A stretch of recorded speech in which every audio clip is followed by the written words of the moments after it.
So what can you do with horses? Well, just about anything, including healing. Therapeutic riding has grown in popularity since the 1960s. Using horses, the goal is to help people with both cognitive and physical challenges. And if you've talked to someone who's experienced it, they love it. And it helps. Here's just one reason why. When you're riding on top of a horse and it's walking just beneath you, its distinctive gait feels the same as a person's walk. Experiencing that alone can help improve motor skills, balance, and speech, not to mention the joy of riding one amazing American quarter horse. Let's check in with Katie Kaufman in Georgetown, Texas at R.O.C.K, Ride On Center for Kids. Some say a dog is a man's best friend, and that may be true, but the people you're about to meet will argue that. Down Interstate 35, 20 miles north of Austin, Texas, there's a place of hope and healing. Ride On Center for Kids in Georgetown, Texas was founded in 1998, providing therapeutic riding programs utilizing 101 volunteers, serving 412 hours per week to 235 clients in need. Ride On Center for Kids is a registered facility offering physical, occupational, and speech therapy. The staff is licensed by the American Hippotherapy Association, who strives to educate and promote excellence in the field of equine-assisted therapy. It's healing through horsemanship. I thought maybe the horse would work, and I heard about this industry, and so I started studying it and went and got the training, and then I thought it would be a nice hobby one afternoon a week to put children on horses, and it grew because there was such a need in our community. What's different than just being in a physical therapy room with exercise machines? Well, the horse, as you know, offers a three-dimensional movement, and it's also through space, which is what happens when we walk. And the movement of the horse also simulates normal walking. So if someone has a stroke and I can get them on a horse, they actually can feel again what normal walking feels like. And they're also moving through space, and then they have to react to when the horse stops or goes, which is a normal reaction. All those things lead to them being able to ambulate safely in a much easier way to teach them than when I'm in the clinic. Another thing that happens is the movements that are created on the back of the horse happen like in 30 minutes. You get 3,000 times you have to realign your center of gravity, and I can't do that in the clinic easily. I would get worn out. But the horse as your partner is fabulous to help make all those things happen. The horses used at R.O.C.K are all donated after their previous careers, like race horses, ranch horses, jumpers, and pleasure horses. They go through a pretty stringent vetting process. Equine manager Leslie Shedeck is responsible for their everyday care, as well as evaluating their readiness to participate in the program. Is there a specific breed of horse or a quality of horse or one that comes from a past experience that you really seek for, or is it just in general? We do have mostly a lot of quarter horses. We do have some paints, and we have one draft mare that we use. What the instructors look for is different movements for different students. And so if they have a certain student, they evaluate the student first and find out kind of what that student needs or what they're looking for that will help improve them. Coming off of their show career or coming off the racetrack, this is going to be a good place to be in retirement. Yes, this is a great retirement. That's what we say, this is the best job they will have. Patti Colbert is one of R.O.C.'s biggest supporters and donated Sonny for service. Sonny was a trail horse for us, and he was actually a lead horse. He's a very strong, physically strong animal. He needed to change careers to be happy. He needed to serve because our horses serve us. It was a gift for me to be able to give to them. Clients come to R.O.C. for different needs. Alex, who has MS, has benefited from hippotherapy and can now walk and ride without assistance. How long have you been coming and riding here? I've been riding here since late 2006. You like a smooth riding horse? Yes, And- I like a horse that is smooth. And Topper's pretty smooth? Yes. June, let's talk about the physical changes you've seen from Alex since he's been coming here. Well, the main thing is his posture. He holds himself upright, and straddling the horse helps him get his balance better than he had before, because that his knees tend to turn in, so that's helped him. Right. The third time, he was just like, okay, I can do this, and just, it was amazing, yeah. And then steadily, his confidence has been stronger all the way through. Do you have an example of a student that had a disability where you've seen come almost full circle to where they can actually feel or reuse that part again? We have lots of stories like that. We've been doing this almost 15 years, and we've had children that used a walker or were in a wheelchair full-time that have learned how to walk, either with a cane, or we've had people with head injuries and strokes that now walk by themselves, that they couldn't do that when they first started. And I really do think it's the horse. The American Quarter Horse Foundation is the philanthropic organization of the AQHA. It supports a variety of programs, including therapeutic riding. To date, more than $400,000 has been awarded to therapeutic riding facilities across the nation. Well, we've just seen how the R.O.C.K horses are used to help children with both cognitive and physical challenges. Well, they're also doing great things to help members of our armed forces. Let's go back to Katie Kaufman, who's at R.O.C.K, where they're healing through horses. R.O.C.'s Horses for Heroes program has been creating relationships with soldiers and horses since 2005. Today, there are more than 121 programs nationwide that offer horse therapy that have proven to not only alleviate physical pain, but pain from those scars that can't always be seen.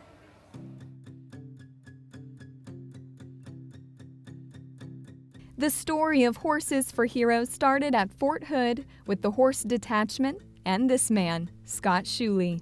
Scott served 21 years in the Army and a good part of it at the detachment. The detachment serves as a reminder of the heritage of the cavalry, and the Army horses are used for public ceremony and other special events. In 2005, Scott received a call from the Brooke Army Medical Center who wanted to use horses as therapy for military amputees. Scott called Nancy, who had already been utilizing horses for therapeutic purposes, and asked her to assist him with the project. We used Army horses, we used Army soldiers, many of them that had been deployed to the same places where the people that we were dealing with. And we started to see the connection beyond the horses, the soldiers and the veterans helping each other. We saw huge changes. We studied, we did some research over the 4 times that they rode to see how much their balance improved. And by keeping good statistics of it, to show that there actually was a change, we were able to write an article, and that got some attention, and then people started catching on that this could make a difference. What I've learned is that the physical improvement is important, but what has really made the difference in these folks' lives is the emotional support that they've gotten from their partnership with the horse. We have more challenges probably now with post-traumatic stress and traumatic brain injuries, and the wonderful thing about the horse is the horse gives you honest feedback. And sometimes when you're injured or you're wounded, everybody doesn't want to give you necessarily honest feedback. They want to say it's okay, and they want to make an excuse for you, and the horse doesn't make any excuses. The horse demands the same consistent thing from one person to the other, and they will only respond to you when you do the right thing. U.S. Army Specialist Brennan Adcock served 2 deployments to Iraq, getting injured only a month into his 2nd tour. After his return, aside from his physical injuries, Brennan was suffering inside too. Shuley encouraged him to come to R.O.C. Honestly, I got injured my 2nd tour, got sent back, and I was kind of in a bad place. I left all my guys over in Iraq. I came back whenever I was hurt, and all I could think about was what was wrong with me. That I was never going to be the same. That I'd be like this forever. You know, for people that had been there and they hadn't drawn that bad card, they oftentimes they feel like maybe they cheated, or maybe it wasn't fair.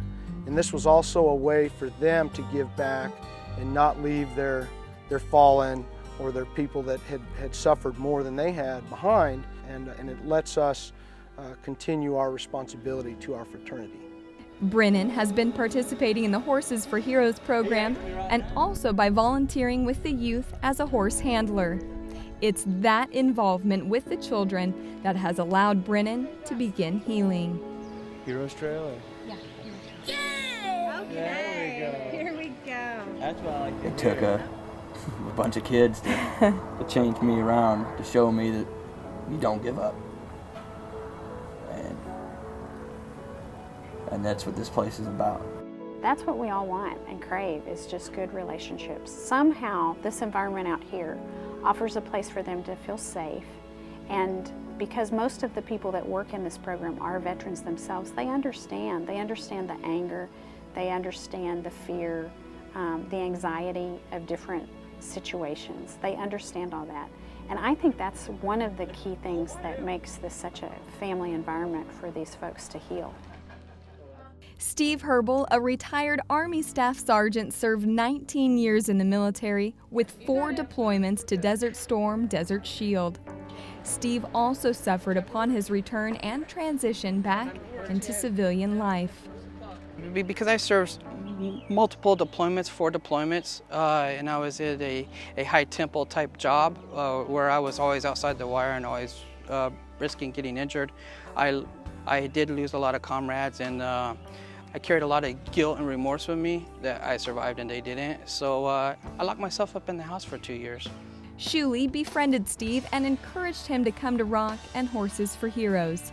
Reluctantly, he attended, and little by little, Steve felt improvement. His interaction with horses retrained his behavior and ultimately saved his life. And so what we're really seeing a lot of now is we're seeing the communication process, sender, message, receiver, feedback, where the individual asks something from the horse, either verbally or by body language, and if the horse doesn't do it, the individual has 2 choices. They can either get mad at the horse or they can change their behavior. You have to do your own self-work, and then you start realizing that if you let go of all the stuff that you carry, you can start seeing improvements in yourself because of the confidence that the horse gives you. I think the best analogy that I have is like the horse is like an FM antenna. If you're not tuned into the station, the horse isn't going to react the way you want it to. If you're tuned into it, it'll do what you want to, and it's a wonderful experience. Every Tuesday evening, retired and active personnel like Brennan, Steve, Todd, Eric, Jeremy, Laura, and Cynthia come to R.O.C.K for fellowship and horsemanship to enhance the healing process. There are now more than 120 programs just like this one across the nation, serving our military personnel in need.